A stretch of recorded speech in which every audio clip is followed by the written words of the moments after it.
திமுகவிற்கு மாற்று வேண்டும் என்பதற்காகவே பொதுமக்கள் மிகுந்த ஆர்வத்துடன் இம்முறை வாக்களித்திருப்பதாக தகவல் ஒலிபரப்பு மற்றும் நாடாளுமன்ற விவகாரங்கள் துறை இணையமைச்சர் எல் முருகன் தெரிவித்துள்ளார். வாக்குப்பதிவை ஒட்டி அவிநாசி சட்டமன்ற தொகுதிக்குட்பட்ட வாக்குச்சாவடி மையங்களில் ஆய்வு மேற்கொண்ட அவர் வாக்குச்சாவடி மையத்தில் உள்ள அலுவலர்களை சந்தித்து வாக்குப்பதிவு நிலவரம் குறித்து கேட்டறிந்தார். பின்னர் செய்தியாளர்களை சந்தித்த இணையமைச்சர் எல் முருகன் முதல் தலைமுறையினரும் திமுகவிலிருந்து மாற்று வேண்டும் என விரும்புவதாக தெரிவித்தார்.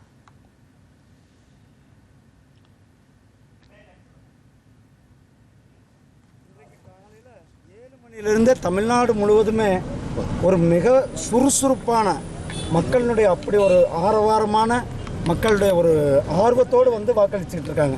இங்கெல்லாம் பார்த்தா இப்போ நம்ம 2 பூத்து பார்த்து 90% வாக்குகள் பதிவாயிருக்கு. நான் இப்போ ஆல்மோஸ்ட் எல்லாமே நம்ம அவிநாசி தொகுதியில் எல்லா பக்கமும் சேர்த்து கிட்டத்தட்ட 80% மேலே நமக்கு வந்து கிராஸ் ஆகிருக்கு. இந்த நேரம் வரலும் இன்னும் அதிகமாக வாக்குப்பதிவு. இது எதை காட்டுதுன்னா தமிழக மக்கள் ஒரு மாற்றத்தை வேண்டும் என்று நினைக்கிறாங்க.